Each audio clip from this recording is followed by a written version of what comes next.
The morning mist clung lightly to the rooftops of St. Mary's on the Hill, softening the edges of the cottages and the narrow lane that curved like a lazy river through the village. Smoke drifted from chimneys, mingling with the scent of damp earth, as the villagers began their daily routines with the habitual precision of small-town life. At first glance, all seemed serene, yet Miss Marple, sitting in her favourite wicker chair on the front porch of Glebe Cottage, sensed a faint dissonance, as though the harmony of the village were merely a carefully arranged mask. She sipped her tea, eyes following the leisurely movements of Mrs. Henshaw, who carried a basket of freshly baked scones from her kitchen to the village hall for the morning tea party. There was something about Mrs. Henshaw's slight hesitation as she crossed the lane, a subtle tightening at the corner of her mouth that caught Miss Marple's attention. Nothing that would alarm most people, perhaps, but to her experienced eyes, it was the whisper of unease beneath ordinary civility. Inside the hall, the tea table was set with meticulous care. Linen cloths gleamed under the soft morning light, silverware polished to a mirror finish. Villagers trickled in, offering polite smiles, murmurs of greetings, and the occasional whispered gossip. Lady Beatrice Whitcomb, draped in her customary elegance, arranged her pearls before glancing about the room, her expression guarded, as if expecting trouble to appear at any moment. Miss Marple's lips curved in the faintest of smiles. She knew Lady Beatrice's reputation for stirring unease wherever she went. "Good morning, Miss Marple," chirped Miss Howard, the vicar's niece, carrying a tray of teacups. Her hands trembled ever so slightly, and she avoided looking directly at Mr. Gerald Lane, the local solicitor, who stood at the far end of the room, studying the arrangement of pastries with an intensity usually reserved for legal briefs. Miss Marple noticed these small evasions, these imperceptible hesitations, and tucked them away like delicate notes in a ledger only she could read. The chatter of villagers swelled around her, blending seamlessly with the soft clink of china and the gentle creak of wooden chairs.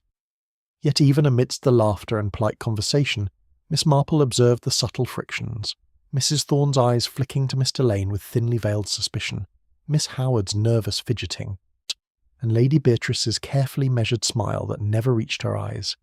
It was then, as the room seemed to breathe in the calm of a normal morning, that a sharp scream split the air. The hall fell silent. Teacups rattled. Lady Beatrice's pearls trembled against her chest. Every eye turned toward the source, the doorway. There, sprawled across the polished floor, lay Mr. Thomas Bridger, the village grocer. A thin line of crimson marked the edge of his lip, and his hand clutched at his chest as if trying to still a violent pulse of pain.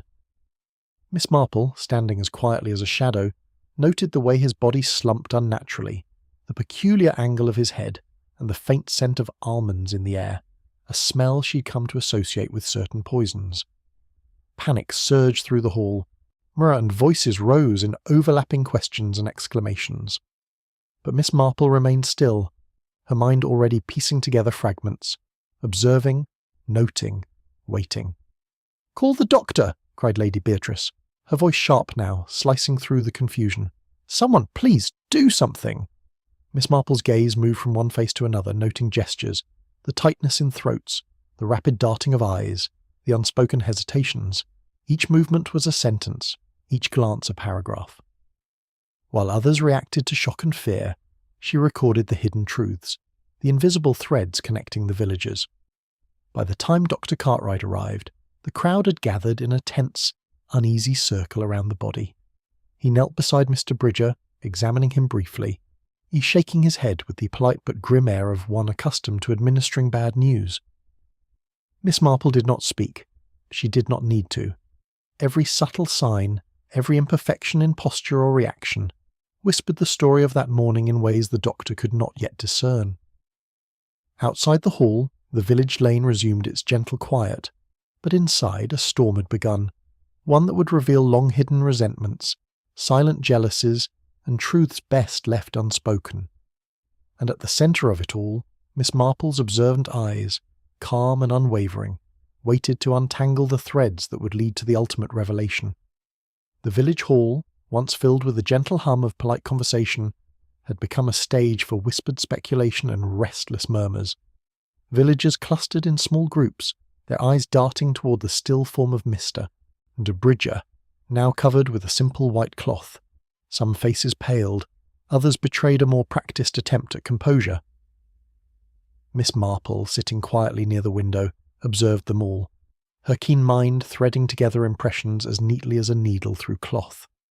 Mrs. Henshaw hovered near the entrance, wringing her hands and speaking in a voice far too loud for the confined space. It must have been the tea. Surely someone poisoned the tea." Her words carried fear, but also a subtle hint of guilt, an instinctive attempt to place the cause outside human error, as if naming it might protect her own conscience. Miss Marple's eyes narrowed slightly, noting the tremor in her fingers and the way her gaze kept flicking toward the kitchen door. "Perhaps it was an accident," suggested Mr. Lane cautiously. His voice clipped, polished, as always. "A heart attack, maybe. We shouldn't jump to conclusions." Yet even as he spoke, he avoided looking at Mrs. Henshaw, and his hand brushed the table edge with unusual tension. Miss Marple made a quiet note of this contradiction. Someone who spoke for calm yet betrayed unease in every subtle gesture often held more in mind than words revealed. Lady Beatrice, standing at the head of the hall with her pearls glinting in the morning sun, sighed audibly. "Accident or not, we cannot let the village descend into chaos. The doctor will determine the cause, but we must maintain decorum." Her attempt at control masked a sharp edge of fear. Fear not only for the deceased, but for the reputations and secrets that could surface now. Miss Marple knew the weight of Lady Beatrice's social scrutiny. The pearls, the measured tone, were shields as much as adornments. Outside, the air was calm, yet Miss Marple sensed the ripples of tension spreading. Neighbours whispered across fences, hands gesturing toward the hall as if speaking through walls. Miss Howard had retreated to a corner, her tray of teacups abandoned, and now fidgeted with the hem of her apron. Every slight movement, her shoulders stiffening, her eyes tracing paths around the room without settling, spoke volumes to Miss Marple about hidden anxieties. The doctor finally rose, his expression grim yet professional. "It is too early to be certain," he said. "I will require a thorough examination before declaring the cause of death. I must ask that everyone remain calm and avoid speculation." His words were meant to soothe, yet the very act of ordering calm stirred more suspicion, and the villagers' whispered conjectures only grew more fervent. As the crowd slowly dispersed to make way for the doctor's examination, Miss Marple remained seated, hands folded in her lap, eyes moving from one face to the next. She had noticed a detail others missed, a faint trace of powder along the edge of the tea tray, a subtle smear as if the teacups had been handled in haste. Nothing dramatic, merely a hint, a shadow of evidence, but one that, to Miss Marple, suggested intention rather than accident. "Miss Marple," came a timid voice. She turned to see Inspector Reynolds, a young officer with earnest eyes and nervous energy, stepping toward her. Well, the villagers are talking. Everyone's naming suspects. He paused, clearly unaccustomed to being outmanoeuvred by subtler observations. Miss Marple inclined her head gently. "Let them talk, Inspector. People reveal much when they believe no one is listening." She sipped her tea, her gaze drifting to Mr. Lane, still standing near the far wall, and to Mrs. Henshaw, her lips pressed tightly together. "The truth, you see, rarely rushes itself into view. It tiptoes, almost afraid to be noticed, until we are ready to understand it." Across the hall, Lady Beatrice whispered sharply to Mrs. Thorne, who stiffened at the remark. Miss Marple caught only fragments of their exchange, words like inheritance and timing, enough to intrigue but not yet to explain. She made another mental note. The strands of resentment, jealousy, and opportunity were already beginning to weave together, forming a tapestry she would unravel in due course. The day progressed in a haze of cautious movements and muted conversation, and villagers returned to their homes with tentative steps, leaving Miss Marple to linger near the window, watching shadows stretch along the lane. There was a stillness now, different from the morning calm, heavier, charged with uncertainty. The village itself seemed to be holding its breath, waiting for the next ripple, the next revelation. And Miss Marple, serene but vigilant, waited too. She had observed enough to know that every gesture, every fleeting hesitation, every whispered half-truth would soon demand attention. The villagers' secrets were whispering to her, and she intended to listen. By mid-morning the hall had emptied, leaving behind only the faint scent of tea and the lingering unease of a village suddenly conscious of its fragility. Miss Marple followed Inspector Reynolds and Dr. Cartwright as they stepped into the quiet room, and their voices lowered but firm. While the official examination proceeded, she lingered at the edges, her eyes sweeping over the scene with patient scrutiny. "Tell me again," Inspector Reynolds said, gesturing toward the table where Mr. Bridger had fallen. "Who handled the tea first?" Mrs. Henshaw's hands tightened on her apron. I carried it from the kitchen to the hall. That is all I did. I swear it, Inspector." Her eyes flicked toward the tea tray still on the table, and Miss Marple noted the subtle tightening of her jaw, a gesture of defence more than anger. Dr. Cartwright, crouched beside the table, lifted a teacup carefully, turning it over in his hands. "The tea itself seems unremarkable," he said. "No immediate indication of contamination, but we must test it nonetheless."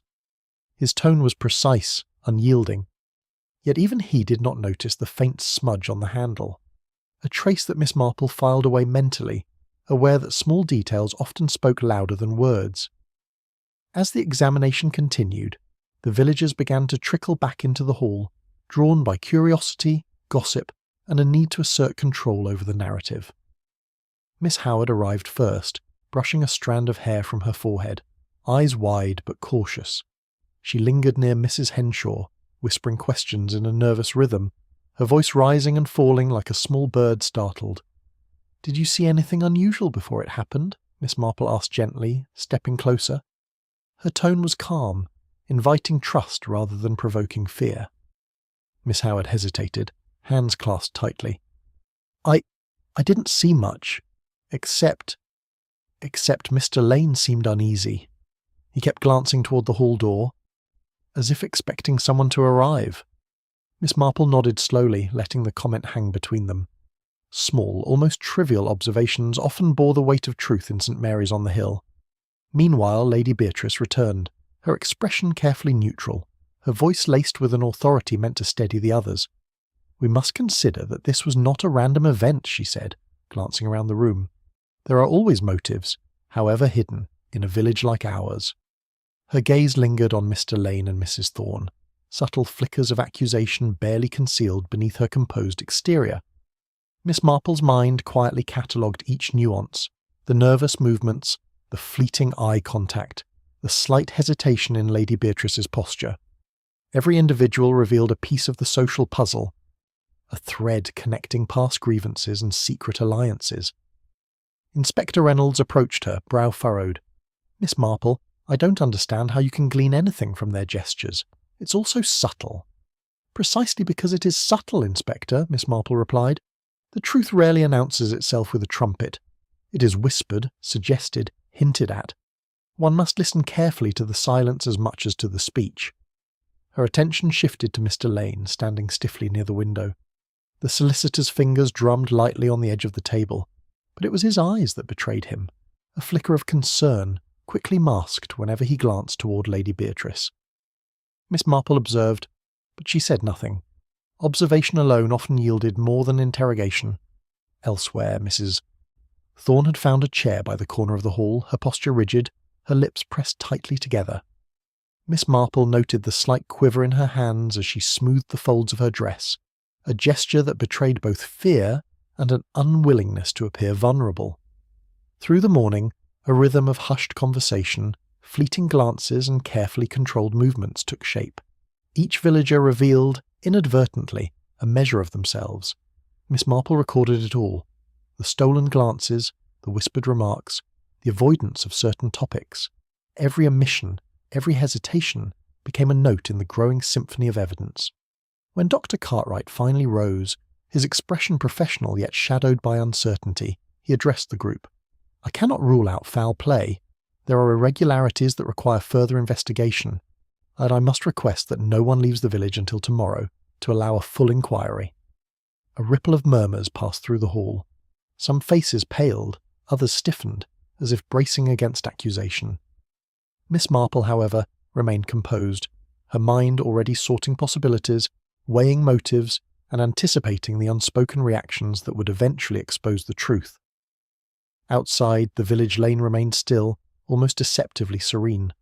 But within, tension had begun to crystallize. Every conversation, Every nervous glance was a small thread leading to the unravelling of a larger pattern. And at the centre of it, Miss Marple's patient, discerning eyes traced the contours of deception as quietly and inexorably as a spider mapping its web. By late morning, the quiet unease of St. Mary's on the Hill had thickened into cautious speculation. The villagers, each carrying their private anxieties, had returned to the hall in smaller, more controlled groups. Inspector Reynolds, clipboard in hand, began interviewing them systematically, though his youth and inexperience left gaps that Miss Marple noted with quiet satisfaction. "Mr. Lane," Reynolds began, "can you tell me where you were when Mr. Bridger collapsed?" Mr. Lane straightened immediately, adjusting his waistcoat. "I was examining the arrangement of the pastries, as I do each week, ensuring proper display, nothing more." His tone was precise, careful, but Miss Marple's attention caught the slight hesitation before he spoke, the way his eyes flicked toward Lady Beatrice before returning to the inspector. "Anything unusual?" Reynolds pressed. "No. Well, I did notice Miss Howard seemed distracted. She was carrying the teacups but tripped slightly." He exhaled and lifted his hands as if to emphasize innocence. "But that's all, I assure you." Miss Marple, standing at a polite distance, observed Miss Howard, who had retreated to a corner, fingers nervously twisting her apron. The incident had been minor, but it was the timing and her sudden redirection of attention that piqued Miss Marple's interest. She made a quiet note: small accidents often concealed bigger truths. Meanwhile, Lady Beatrice had gathered Mrs. Thorne and Mrs. Henshaw for a whispered conference near the doorway. "We cannot have the village thinking carelessness caused this," Lady Beatrice said, her pearls catching the morning light. "Someone must be held accountable. Not necessarily guilty, just responsible." Her words carried subtle pressure, the kind that coaxes confessions even when none are warranted. Mrs. Thorne's lips pressed tightly together, and her hands clenched briefly. Miss Marple caught the motion and filed it away. Fear, perhaps, or a secret weighed by proximity. Mrs. Henshaw, meanwhile, avoided eye contact with both Lady Beatrice and Mr. Lane, her movements jittery, measured. Inspector Reynolds had now turned to questioning Miss Howard. "Did you notice anything unusual when you brought the tea?" Miss Howard hesitated, her voice barely above a whisper. I thought Mr. Bridger seemed tense. He muttered something to himself, then laughed suddenly. It was odd, but I didn't think much of it." Her hands fumbled with the tray again, though the teacups were already removed from the hall. Miss Marple quietly observed the pattern. Nervous gestures, abrupt changes in expression, fleeting laughter, all small yet telling fragments. Each villager's behaviour offered a page of their hidden narrative. The truth was present subtly, woven into the fabric of ordinary movements. Outside the hall, whispers grew louder. Neighbours speculated on motives, recounting half-remembered conversations and imagined slights. One suggested that Mr. Lane had been angling for a larger inheritance in the event of Mr. Bridger's sudden death. Another hinted that Mrs. Henshaw might have mishandled the tea, careless in her domestic duties. Miss Marple listened, noting contradictions in the villagers' stories, the ways each person emphasised or avoided certain details. She could see the misdirection forming, easy targets to satisfy fear and gossip. She did not intervene, only observed, aware that the real story seldom reveals itself to the eager or impatient. At midday, Dr. Cartwright delivered a preliminary observation. "There is nothing immediately apparent in the initial examination to suggest natural causes. Further analysis of his system and the tea is required. I advise caution in naming guilt." This pronouncement did little to calm the villagers. Instead, it sharpened their scrutiny, each seeking someone to blame before the truth emerged. Miss Marple, however, focused on the minor details others overlooked: the slight smudge on the tray handle, Mr. Lane's restless glances, Mrs. Henshaw's nervous fidgeting, and the faint scent of almonds lingering in the air. By late afternoon, a sense of controlled panic had settled. The inspector began compiling a list of possible suspects, leaning toward the most obvious: those nearest the tea, those who had displayed nervous behaviour, those whose hands could have carried poison. Yet Miss Marple noted that the most convenient suspects rarely held the truth. She let the investigators follow their trail, quietly cataloguing discrepancies, preparing for the next layer of subtle revelations. The village itself seemed to hold its breath. Doors closed gently behind cautious visitors, footsteps softened, and the quiet lanes betrayed no hint of the drama inside the hall.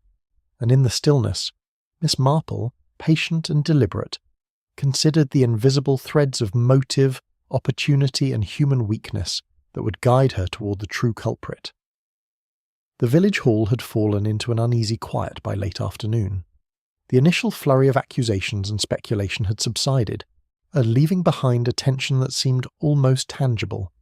Miss Marple remained, seated by the window, her gaze drifting across the room, cataloguing gestures and glances with methodical precision. Inspector Reynolds was reviewing notes at a small table, his brow furrowed in concentration. He glanced up at Miss Marple. "We've narrowed down possible suspects," he said. "Mr. Lane, Mrs. Henshaw, even Miss Howard. But nothing concrete yet. It's frustrating." Miss Marple, sipping her tea, inclined her head slightly. "Frustration rarely leads to truth, Inspector. Observation, patience, and careful attention to details most people dismiss are far more fruitful." She set down the cup, her fingers brushing a faint smear on the edge of the table, a mark left by someone's haste that had gone unnoticed by everyone else. Her eyes lingered there. It was a small detail, a slight streak in the varnish, as if the table had been wiped down hurriedly, yet incompletely. Most would dismiss it. Miss Marple saw it as a whisper, a subtle hint of movement that hinted at someone's nervous hands, and a momentary lapse in composure.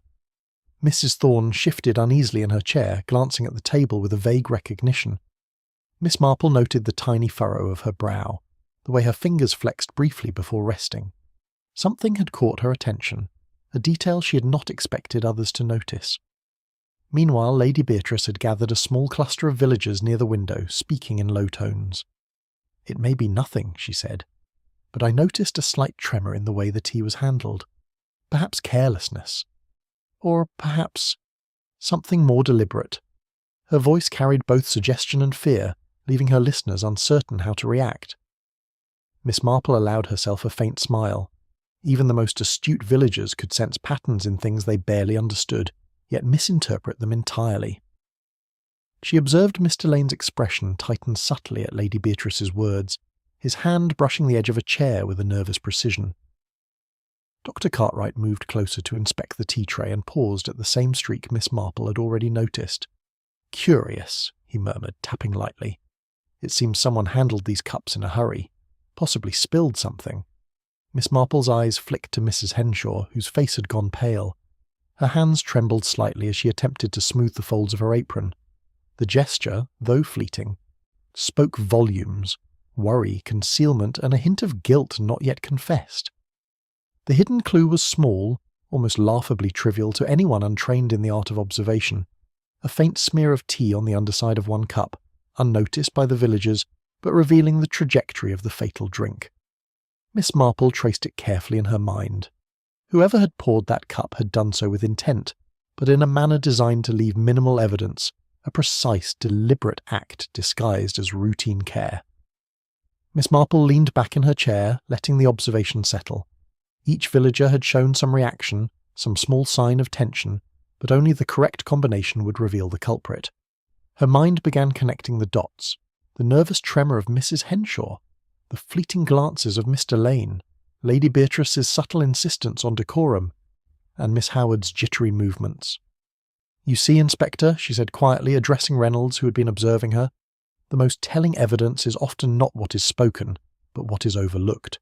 The faintest gesture, the smallest imperfection, these are the keys to understanding human behaviour."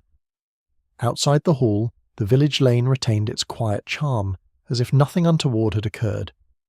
Yet within the hall, the air was thick with secrets, each one waiting for discovery. Miss Marple, patient and deliberate, began mentally reconstructing the events: who had carried which cup, the subtle hesitations, the rushed movements. Each was a step closer to revealing the invisible thread that bound motive, opportunity, and guilt. By the day's end, the villagers had begun to leave in small groups, their faces masks of concern, fear, or calculated calm. Miss Marple remained behind, tracing the faint traces and impressions, each one a whisper of intent. Tomorrow, she knew, would require a careful sequence of questions, subtle observations and psychological finesse to draw the truth into view. In that quiet, contemplative moment, she sensed the invisible thread starting to tauten. The hidden clue was now clear in her mind, a detail so small that it had escaped everyone else, but it would prove to be the hinge upon which the entire mystery turned. The morning sun filtered through the lace curtains of the village hall, casting patterned shadows over polished floors. By now the villagers had gathered once more, ostensibly to discuss funeral arrangements for Mr. Bridger, but the undercurrent of suspicion was palpable. Miss Marple, seated in her customary chair near the window, observed the small groups forming, noting how alliances and tensions became visible in the unguarded moments between words. Lady Beatrice hovered near the table, directing whispered comments at Mrs. Thorne. "We must ensure nothing comes to light that would damage our reputations," she murmured. Her tone was equal parts instruction and subtle intimidation, as if the fear she instilled might compel confession or deflection. Mrs. Thorne nodded, fingers twisting the edge of her dress with a nervous rhythm. Miss Marple's attention, however, was drawn elsewhere, to Mr. Lane, who lingered near the back of the hall, eyes scanning faces with a faint but persistent wariness. His glances occasionally darted to Lady Beatrice, then quickly away as though afraid of being noticed. There was calculation in those eyes, the careful balancing of concern and self-preservation, and Miss Marple catalogued it quietly. "Did anyone notice anything unusual yesterday before it happened?" Inspector Reynolds asked, moving toward a small cluster of villagers. His voice carried authority, but the tension in the room rendered the question almost rhetorical. Miss Howard's hand trembled as she adjusted her apron. I thought I heard Mr. Bridger muttering something about accounts. Perhaps it was nothing." She looked away quickly, as if afraid of admitting more than she should.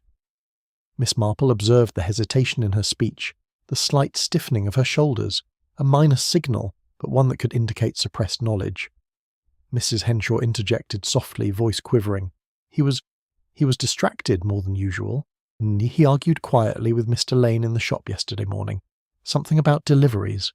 Her words were casual yet precise. She carefully avoided elaboration, though the pause before her final statement suggested she knew more than she revealed. Miss Marple leaned forward, her fingers resting lightly on her teacup. Arguments, brief though they may be, can reveal motives if one watches carefully, but they rarely tell the whole story. Her eyes moved across the room, catching Lady Beatrice's subtle tightening of her lips, and the way Mrs. Thorne's gaze occasionally flickered toward Mr. Lane. Patterns, she noted, forming quietly, weaving a complex web of relationships and grudges. The inspector scribbled in his notebook, but Miss Marple could see the gaps in his understanding. While he focused on overt evidence and explicit statements, she attended to the gestures, the fleeting expressions, and the things left unsaid. A glance, a twitch, a momentary hesitation, all were threads she intended to follow. Lady Beatrice, growing restless, addressed the group more broadly. "We must consider every possibility. Perhaps someone among us acted out of opportunity rather than malice, or perhaps—" She paused deliberately, letting her words hover over the assembly. "Malice disguised as routine kindness."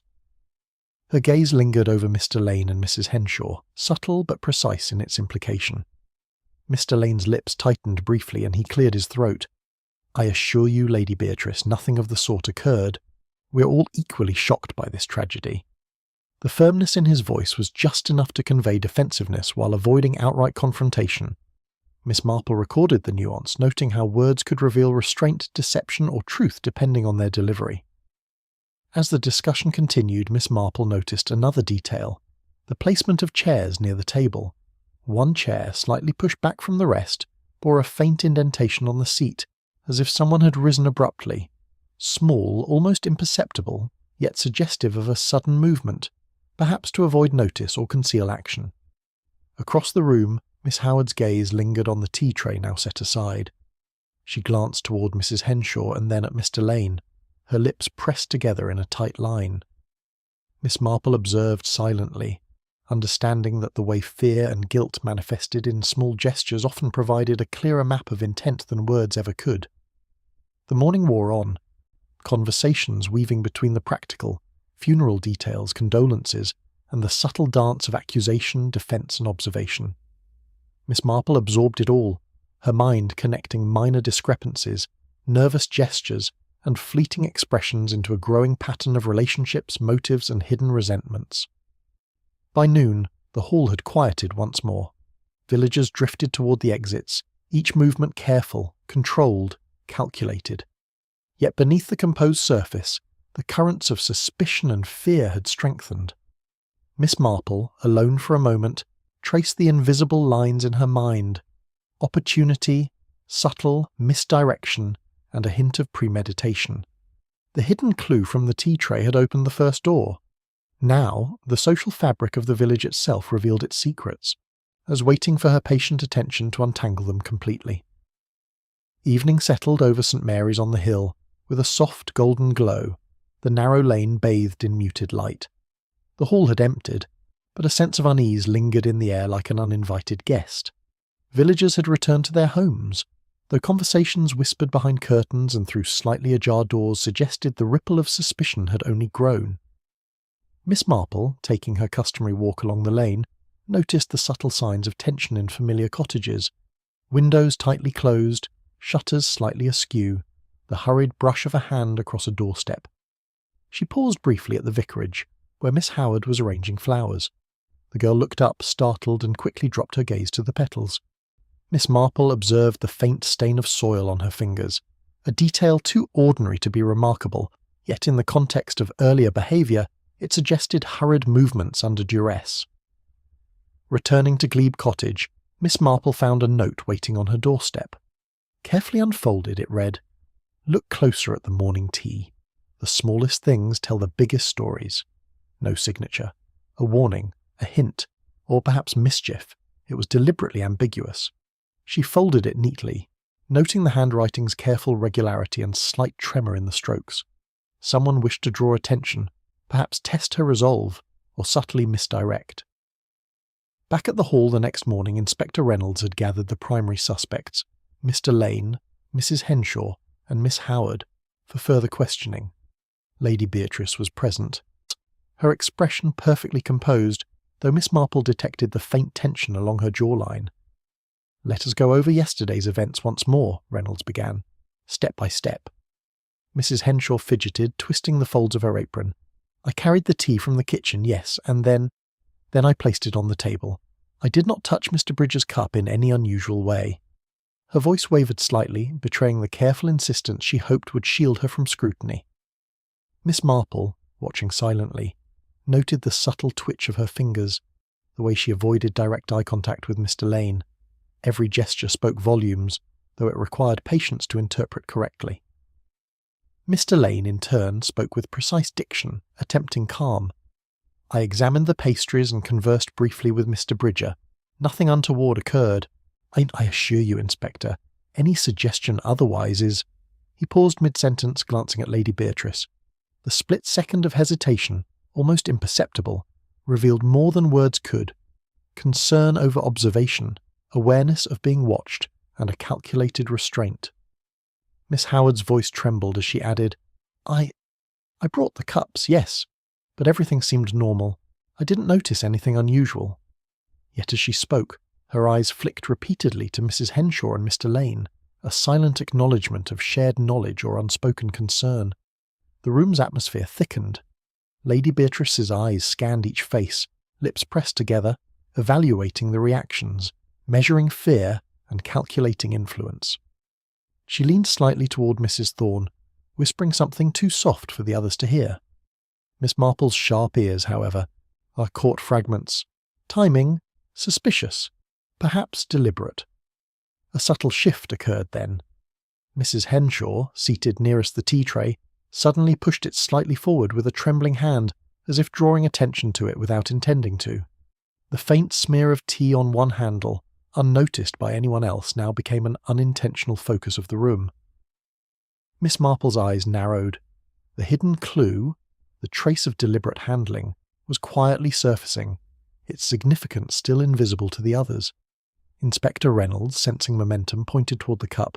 This might be relevant. A spill, perhaps? Or accidental? Miss Marple intervened gently, her voice calm, precise. Sometimes what appears accidental is the most deliberate act of all.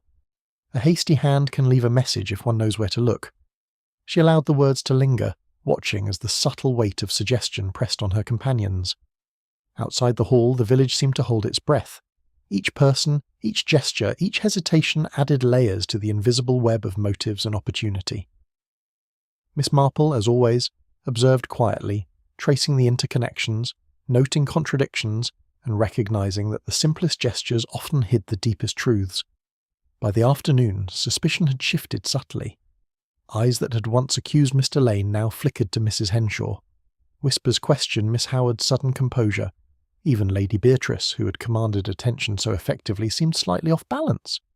Miss Marple understood that the first cracks in the carefully constructed facades were beginning to appear, and with patience they would widen to reveal the reality behind Mr. Bridger's death. The next morning, a damp fog clung to St. Mary's on the Hill, softening the edges of cottages and gardens, while amplifying the hush that had settled over the village. Word had spread of the preliminary findings. Mr. Bridger's death was far from ordinary. Villagers moved with an extra caution, their curiosity tempered by the faintest undercurrent of fear. Miss Marple arrived at the hall early, noting that Mr. Lane was already present, standing with his hands clasped behind his back. His expression was calm, measured, yet Miss Marple's practised eye detected the subtle twitch at his jaw, the slight narrowing of his gaze whenever anyone else approached. These small signs, she knew, often spoke louder than words. "Good morning," Lady Beatrice said crisply as she entered, pearls glinting in the pale light. "We must revisit the tea, the arrangements, and the moments leading to Mr. Bridger's collapse. There is no room for oversight." Her tone was polite, commanding, and just enough to unsettle those who had hoped to evade scrutiny. Inspector Reynolds began methodically questioning the villagers again, focusing on the same trio: Mrs. Henshaw, Miss Howard, and Mr. Lane. Yet today, a new element had appeared, a note discovered in Mr. Bridger's pocket, small, folded, and unsigned. Its content was brief: "Trust no one fully, not even those nearest to you." Miss Marple, examining the note quietly, observed the handwriting, deliberate, steady, yet with faint irregularities suggesting someone was careful yet nervous. It implied forethought, a warning perhaps, or an attempt at misdirection. Mrs. Henshaw's hands trembled when the note was produced. I don't understand.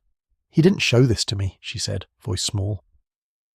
Miss Marple watched the involuntary tightening of her shoulders, the slight hesitation before she spoke. Her gestures, though restrained, betrayed a nervous awareness of something not yet revealed. Miss Howard, seated with her apron folded neatly on her lap, spoke softly. I never saw it. Perhaps he wrote it for someone else." Her eyes flitted toward Mr. Lane, and Miss Marple noted the subtle exchange: curiosity, caution, and unspoken acknowledgement. The inspector, unaware of the delicate interplay of glances, he said aloud, "This changes little. It's cryptic and could mean anything, but it does suggest premeditation. We must focus on opportunity, access, and possible motives." Miss Marple's gaze drifted to the faint smear on the underside of one teacup, the trace she had observed earlier. That small detail, coupled with the note, began to form a coherent pattern. The fatal act had been deliberate, performed by someone who understood both timing and human behaviour. Lady Beatrice, sensing the shift in the room, leaned slightly toward Mrs. Thorne and murmured, words just audible: "Careful. Movement. Deliberate." The whisper, intended to influence perception, only added another layer of subtle tension, and Miss Marple noted how each villager's reaction betrayed a fragment of knowledge, whether conscious or not. A new clue emerged when Dr. Cartwright, examining the tray again, noticed faint residues beneath the rim of the teacups. "These could be overlooked if one were not meticulous," he said. Miss Marple's eyes caught the flicker of understanding in the inspector's face, tempered by uncertainty. Meanwhile, Mr. Lane's posture had shifted subtly. He stepped closer to the table, fingers brushing lightly against the wood as if unconsciously retracing the previous day's movements. His composure remained intact, but Miss Marple observed the minute inconsistencies, a brief pause before speech, a glance that lingered too long on Mrs. Henshaw. By midday, The tension in the hall had thickened. Villagers spoke in hushed tones, eyes darting, hands fidgeting. Miss Marple, seated calmly by the window, traced the interplay of gestures and statements, noting contradictions and fleeting admissions.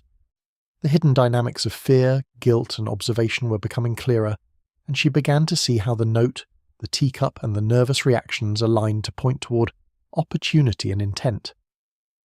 Miss Marple rose quietly, addressing the room in a voice soft yet commanding attention. "It is remarkable," she said, "how the smallest acts, the faintest traces, and the briefest gestures reveal what even the cleverest may wish to conceal. The answers lie not only in what was done, but in how people behave when they believe no one is truly watching." As the villagers absorbed her words, the first cracks in their composure began to appear.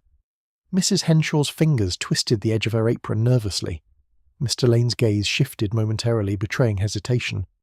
Miss Howard's eyes darted toward the door, a subtle acknowledgement that someone, and somewhere, had been observed more closely than she realized. By afternoon, the subtle shifts in behavior had begun to draw clearer lines between observation and deception. Miss Marple, patient and methodical, noted every nuance, confident that the patterns were emerging. Another twist, subtle yet significant, had pushed the mystery deeper, and with careful attention, the strands of motive, opportunity, and hidden resentment were slowly aligning. By mid-morning, the village hall had taken on the atmosphere of a carefully controlled tribunal. The fog outside had lifted, leaving the lane bright but still quiet, as if the village itself paused, wary of what was unfolding indoors. Miss Marple entered, her movements calm, her eyes scanning each familiar face, noting subtle changes since yesterday. A flicker of nervousness here, a slight hardening of posture there. Inspector Reynolds had gathered the same group as before, Mr. Lane, Mrs. Henshaw, and Miss Howard, along with a few other villagers who had shown minor inconsistencies in their statements. "We must go through the sequence again," he said firmly. "Every movement, every glance, every detail could be crucial." Miss Marple listened silently as the questioning began. Mrs. Henshaw spoke first, voice low and hesitant. I handled the tea, yes, but I didn't see anything unusual. Everything seemed ordinary." She paused, and Miss Marple noted the slight clenching of her jaw and the fleeting tension in her shoulders.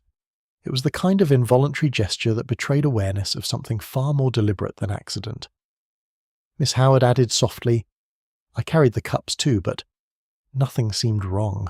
Her eyes flicked to Mr. Lane, and a faint quiver in her voice suggested a nervous acknowledgement of unspoken dynamics.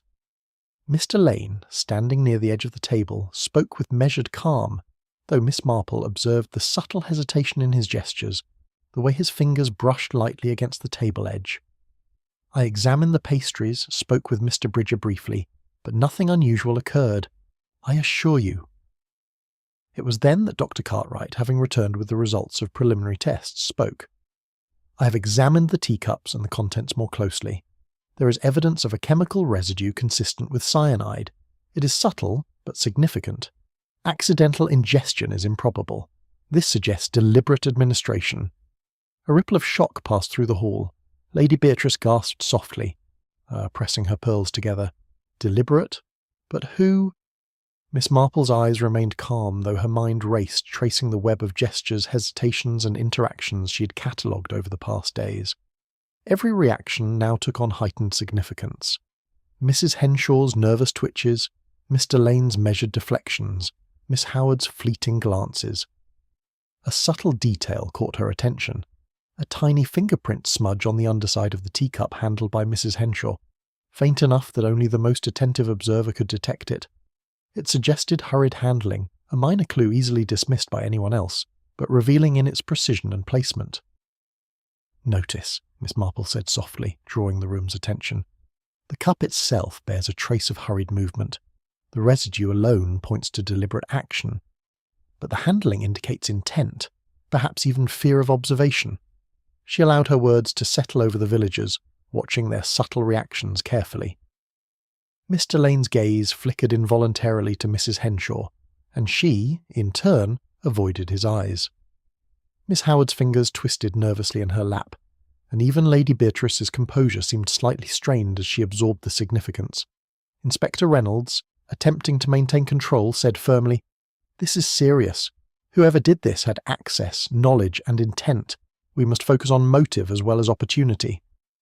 Miss Marple's mind quietly reconstructed the scene in her imagination. The careful pouring of tea, the subtle hesitation, the nervous handling, the faint residue. All tiny movements in a choreography designed to conceal the truth. Human behaviour, she knew, as rarely lied when observed patiently and with care. As the discussion continued, a faint whisper drifted from the corner, Mrs. Thorne murmuring to herself as she adjusted a chair. Miss Marple caught the words, timing, precise, unnoticed. Another fragment, yet significant. The interplay of small gestures, hushed comments, and subtle indications of guilt was converging into a coherent pattern. By afternoon, it became clear that the investigation had shifted. Villagers exchanged guarded glances, some growing cautious, others defensive. The first layer of misdirection, the obvious suspects, the assumed accidents, had begun to give way to a more intricate reality. Miss Marple, patient and methodical, traced the invisible connections, confident that with careful observation, the true sequence of events and the real culprit would soon be revealed. The day ended with a tense hush, the villagers departing quietly, leaving Miss Marple and Inspector Reynolds to contemplate the evidence, both overt and subtle. The pieces were coming together, each gesture, each hesitation, each smudge forming part of a larger mosaic that would soon reveal the truth behind Mr. Bridger's death. The late afternoon sun cast long shadows through the village hall, stretching across the polished floors and lending the room a stillness that felt heavier than usual. Miss Marple sat quietly near the window, her gaze moving methodically from one villager to another, observing the subtle shifts in posture, eye contact and gestures that spoke more truth than words ever could. Inspector Reynolds had gathered the primary suspects again, Mr. Lane, Mrs. Henshaw, and Miss Howard. Lady Beatrice remained present, her expression carefully composed, yet her hands betrayed a slight tension, fingers twisting the pearls at her throat. Even the composed exteriors of the villagers could not conceal the undercurrents of fear and self-preservation. Miss Marple rose deliberately and addressed the group in her soft, precise voice. "It seems," she said, "that small actions often speak louder than declarations. Even the quietest gesture can betray what one hopes to hide." Mrs. Henshaw's hands twitched slightly, and she pressed them together in her lap. Mr. Lane's fingers brushed against the edge of the table, then retreated quickly. Miss Howard's gaze darted toward the teacup she had handled earlier, now a focal point of attention. Miss Marple noted it all with unerring patience. "To illustrate," she continued, "let us consider the simple act of pouring tea.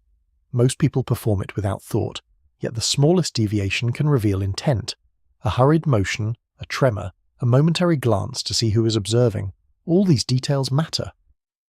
The words, though innocuous, acted like a subtle psychological trap. Miss Henshaw stiffened, unable to suppress the flash of recognition on her face. Mr. Lane's jaw tightened, his composure cracking for a heartbeat too long. Miss Howard's fingers clasped more tightly, a gesture of internal tension that revealed fear without speech.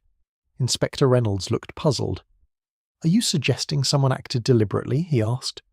Miss Marple inclined her head. The evidence is in the gestures, the hesitations, the way attention was diverted. One does not commit such an act without awareness of observation, yet also with a desire to remain unnoticed. The person responsible is always in motion, yet always careful, aware of the smallest detail. Lady Beatrice, sensing the shift in focus, whispered to Mrs. Thorne. Miss Marple, attuned to such subtleties, caught fragments of the conversation. Noticed. Movement. Too precise. The whisper itself was a clue. Even those attempting to influence perception inadvertently betrayed awareness. Miss Marple turned toward the trio. "I find it remarkable how quickly people reveal themselves when reminded, ever so gently, that they are being observed. Consider the tea, the handling, the residue left behind. It is as if someone, while seeking to conceal, has instead exposed a trace too small for ordinary eyes, but clear to one who watches patiently." Mrs. Henshaw swallowed hard, a faint flush rising in her cheeks. Mr. Lane's gaze flickered, and he straightened abruptly, attempting composure. Miss Howard's lips pressed together tightly, and her hands fidgeted in a slight, controlled manner. Each of these reactions was a puzzle piece, and Miss Marple observed how they fit together. The smallest details, she continued, often indicate both guilt and fear. The deliberate action, the careful yet hurried handling, the subtle attempts to deflect attention. They are all signs that the truth, though hidden, is present. A silence settled over the room, punctuated only by the soft ticking of a clock on the wall. The villagers were acutely aware that their subtle gestures had not gone unnoticed. Miss Marple, poised and patient, allowed the tension to build, observing each tiny motion, each fleeting expression, knowing that the psychological trap she had set would elicit the crucial slip that would reveal the real culprit. By evening, it was evident that cracks had begun to appear in the carefully maintained facades. Fear and guilt, subtle though they were, had forced small, telling movements, a glance too long, a hand twitching, a sudden shift in posture. Miss Marple catalogued these signs, confident that the convergence of these observations would soon point to the truth with clarity. The morning sun had barely risen over St. Mary's on the Hill when Miss Marple arrived at the village hall, calm and deliberate. The quiet lane outside seemed serene, almost indifferent, yet within the hall, a tension had settled that promised resolution. Today she knew the tangled threads of deception, misdirection and hidden resentment would finally be untangled. The villagers gathered, some hesitantly, others with a faint sense of apprehension. Inspector Reynolds and Dr. Cartwright were already present, their expressions a mixture of anticipation and uncertainty. Lady Beatrice took her place near the front, pearls catching the soft light, while Mr. Lane, Mrs. Henshaw and Miss Howard remained close together, uneasy under the subtle weight of observation. Miss Marple rose, her voice calm but carrying quiet authority. "We have examined the sequence of events, considered gestures, hesitations and actions, and observed how even the smallest detail can betray intention. Now, the full story may be told." She gestured gently toward the table where the fatal tea had been served. "Yesterday, Mr. Bridger received a cup carefully prepared. The residue found in that cup indicates deliberate poisoning. It was not accidental." She allowed the statement to settle over the group before continuing. "Observe the cup itself," she said, indicating the faint smudge that had gone unnoticed by others. The hurried handling, the precise placement, and the nervous withdrawal of hands reveal the true intent. A simple gesture, yet sufficient to betray the culprit. Consider, too, the reactions yesterday. Hesitation, subtle shifts in posture, fleeting glances, each a confession in its own right. She turned slowly to Mrs. Henshaw. "Your role was crucial, though perhaps unintended. You carried the tea, yes, but it was Mr. Lane who administered the fatal measure. The residue, the careful timing, and your subtle nervous gestures indicated someone else's orchestration. You, however, did nothing more than follow routine, unaware of the consequences." Mrs. Henshaw's hands dropped, relief and shame mingling on her face. Miss Marple's eyes then settled on Mr. Lane. "And you, Mr. Lane, your gestures, your fleeting glances toward Lady Beatrice, your precise but nervous handling, these were the signatures of deliberate action. You sought to conceal your intent beneath ordinary behaviour, but the smallest inconsistencies revealed the truth. The note found in Mr. Bridger's pocket, the timing of the tea, the careful residue, all point to your orchestration." Mr. Lane's composure faltered, his fingers twitched, and he drew in a sharp breath. I did not mean. It was necessary." He was about to discover my misappropriation of funds, an error I had hoped never to be uncovered. Miss Marple did not interrupt. She had anticipated the confession. Her eyes moved to Miss Howard. "You observed much, yes, but your nervous glances, your silence were not of guilt but of fear. You understood the stakes, and that is why your hesitation was misread as complicity. You did nothing more than witness and worry." Miss Howard's shoulders relaxed, and a faint tear traced down her cheek. Lady Beatrice exhaled sharply. "So it was indeed deliberate," she murmured, her tone a mixture of relief and satisfaction. "Justice. At last." Miss Marple nodded gently. "Yes, every gesture, every hesitation, every overlooked trace aligned logically. Mr. Lane's motives were financial, his opportunity precise. The warning note, the handling of the tea, the residue, all were deliberate actions, and yet human error and observation ensured exposure. Inspector Reynolds recorded the confession, while Dr. Cartwright confirmed the forensic details. The poison was administered in a way that could easily be overlooked, he said. Miss Marple's observations revealed the truth before science could fully confirm it. The villagers, though shocked, accepted the resolution. Suspicion dissolved, gossip abated, and the hidden motives of jealousy, secrecy, and fear were laid bare. Miss Marple, ever calm, observed quietly as justice, subtle yet complete, had been served. Before leaving, she spoke softly to the group. Human nature is such that similar tragedies may arise again, though perhaps not in this precise form. Observation, patience, and honesty are our best defences.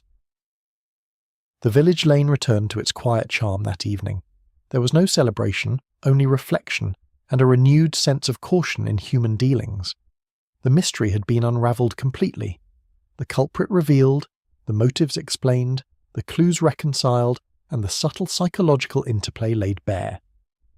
Miss Marple, walking home, reflected on the nature of deceit, human frailty, and the inevitability of truth when observed patiently. The quiet village would carry the memory of this event, but she knew the lessons of observation and discernment were timeless. Justice had been served, the mysteries were resolved, and all questions, even the smallest, had been answered. The village hall seemed to exhale all at once after Mr. Lane's confession, as though the walls themselves had been holding their breath. A murmur spread through the gathered villagers, not loud, not chaotic, but heavy with realization.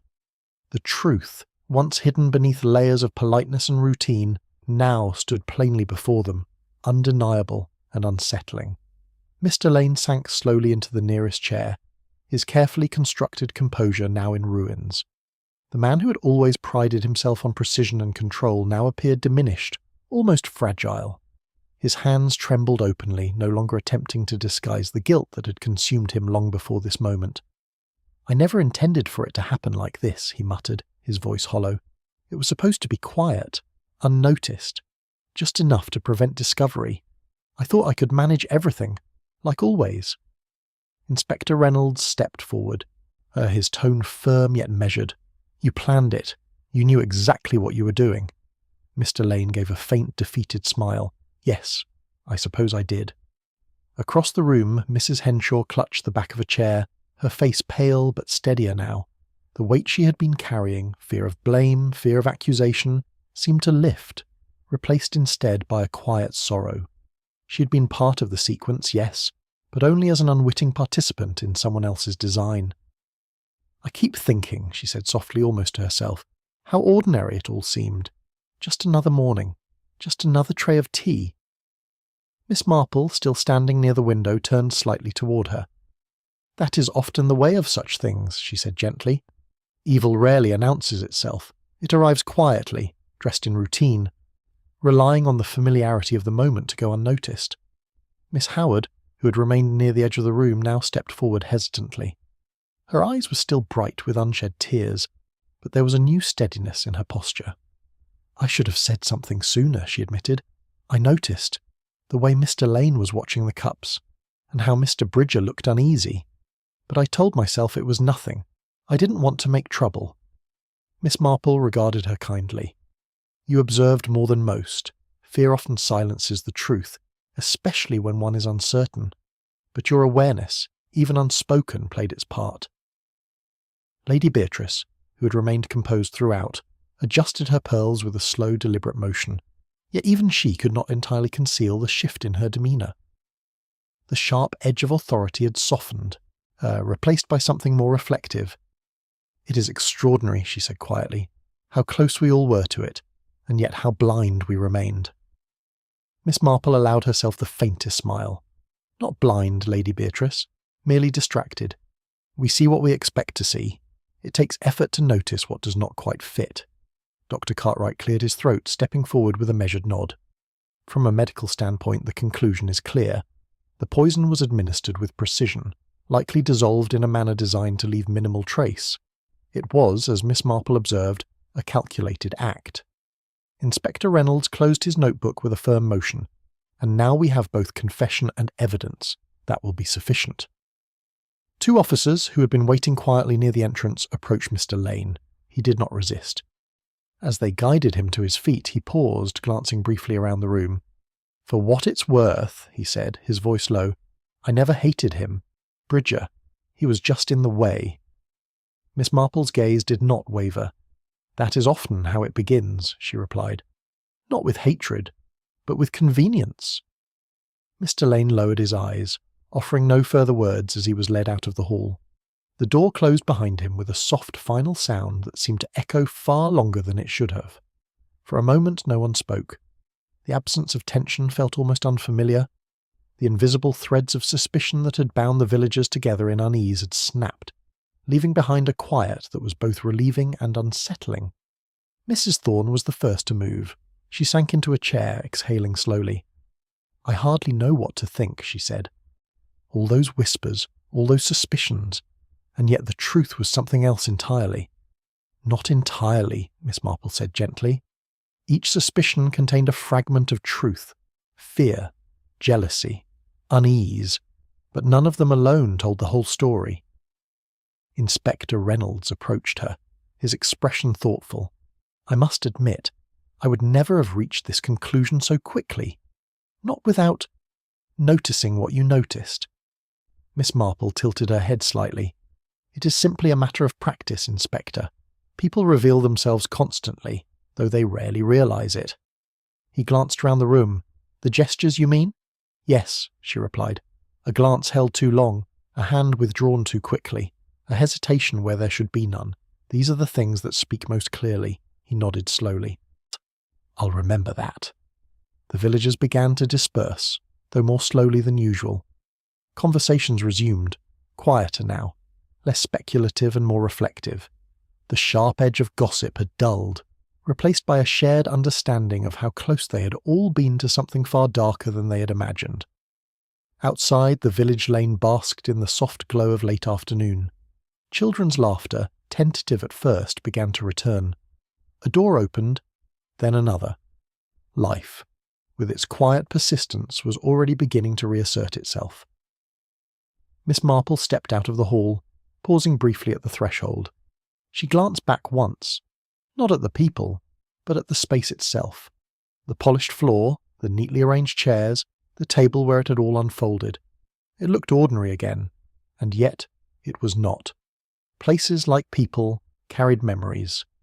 As she made her way along the lane toward Glebe Cottage, she noticed the subtle changes that lingered beneath the surface. Curtains shifted as villagers watched her pass. A neighbour offered a nod that held a little more respect, a little more awareness. Miss Howard stood by the vicarage gate arranging flowers once more. This time, when she looked up, she smiled, tentatively, but genuinely. "Thank you," she said.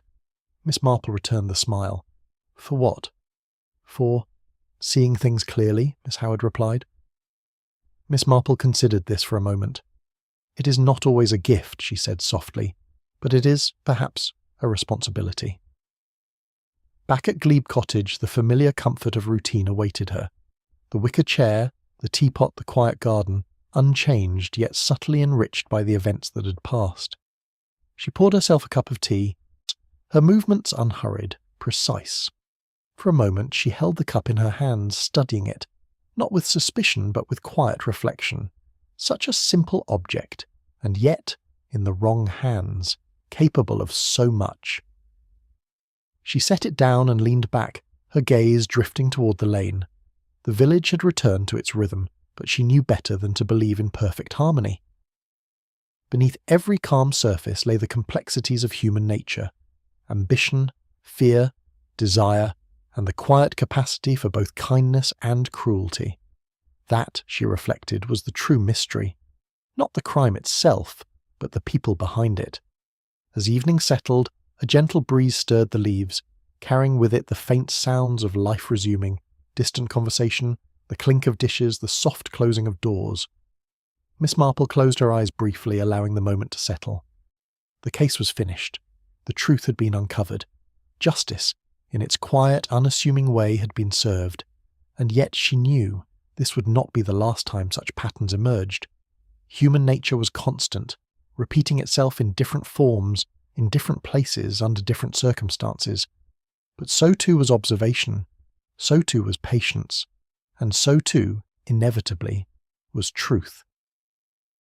When she opened her eyes again, the village lay before her in soft twilight, peaceful once more. To any outsider it would appear unchanged, a place of quiet routines and gentle lives. But Miss Marple knew better. She always did. And with that quiet certainty, she reached for her tea once more, calm, composed, and ever watchful. Because somewhere, in the smallest gesture or the faintest hesitation, another story was always waiting to be told.